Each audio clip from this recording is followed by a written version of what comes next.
नमस्कार। चलिए आज बात करते हैं धन, समृद्धि और आस्था से जुड़े एक बहुत ही खास हिंदू व्रत के बारे में, लक्ष्मी व्रत। हम ये समझने की कोशिश करेंगे कि ये व्रत कैसे किया जाता है और इसके पीछे की वो कहानी क्या है जो हमें विश्वास की ताकत के बारे में बहुत कुछ सिखाती है। अच्छा, तो इस व्रत के केंद्र में कौन है? देवी लक्ष्मी, जिन्हें हम धन, सौभाग्य, खुशी और समृद्धि का प्रतीक मानते हैं, और उनकी पूजा का एक बहुत ही विशेष स्थान है।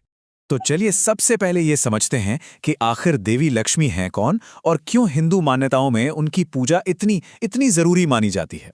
देखिए, जो सबसे गहरी मान्यता है वो ये है कि अगर सच्चे दिल से माँ लक्ष्मी की पूजा की जाए तो घर में हमेशा बरकत और खुशियां बनी रहती हैं। मतलब उनकी कृपा से जिंदगी की सारी जरूरतें, चाहे वो दुनियावी हों या आध्यात्मिक, वो पूरी हो जाती हैं। अच्छा, तो ये तो हुई मान्यता की बात। अब सवाल ये उठता है कि इस भक्ति को असल में निभाया कैसे जाता है। तो चलिए इस व्रत को करने की जो विधि है उस पर एक नज़र डालते हैं। इस व्रत का ना हर एक कदम बहुत मायने रखता है। ये एक पूरी प्रक्रिया है। सबसे पहले सुबह की शुद्धि, जो सिर्फ शरीर की सफाई नहीं है बल्कि मन को भी पवित्र करने जैसा है। फिर एक चौकी पर लाल कपड़ा बिछाकर माँ लक्ष्मी की स्थापना की जाती है। उन्हें प्रसाद चढ़ाया जाता है और सबसे ज़रूरी, सच्चे मन से प्रार्थना की जाती है। हर एक कदम आपकी श्रद्धा और भक्ति को दिखाता है।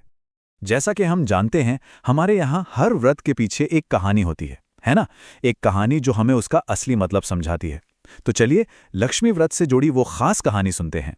तो कहानी शुरू होती है एक शहर में रहने वाली एक बहुत ही गरीब स्त्री से। वो दिन रात मेहनत करती थी, पर फिर भी उसके घर से गरीबी जाने का नाम ही नहीं लेती थी। अब सोच सकते हैं कितनी निराशा वाली बात होगी।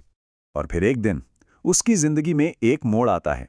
उसकी मुलाकात एक बुजुर्ग महिला से होती है जो उसे एक सलाह देती है, और यही सलाह उसकी पूरी जिंदगी बदलने वाली थी।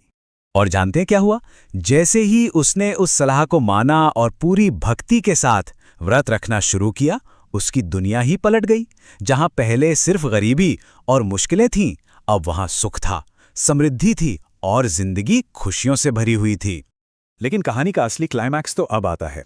बाद में ये राज खुलता है कि सलाह देने वाली वो बुजुर्ग महिला असल में कोई और नहीं बल्कि खुद माँ लक्ष्मी थी, जो भेस बदल कर आई थी। सोचिए, ये दिखाता है कि दैवीय कृपा कैसे काम करती है। तो इस पूरी कहानी और इस व्रत की परंपरा से हमें क्या सीखने को मिलता है? चलिए इसके सबसे बड़े संदेश पर बात करते हैं। तो सार ये है कि जो कोई भी इस व्रत को पूरी श्रद्धा और विश्वास के साथ करता है, माना जाता है कि उसकी जिंदगी में सुख, शांति और समृद्धि आती है।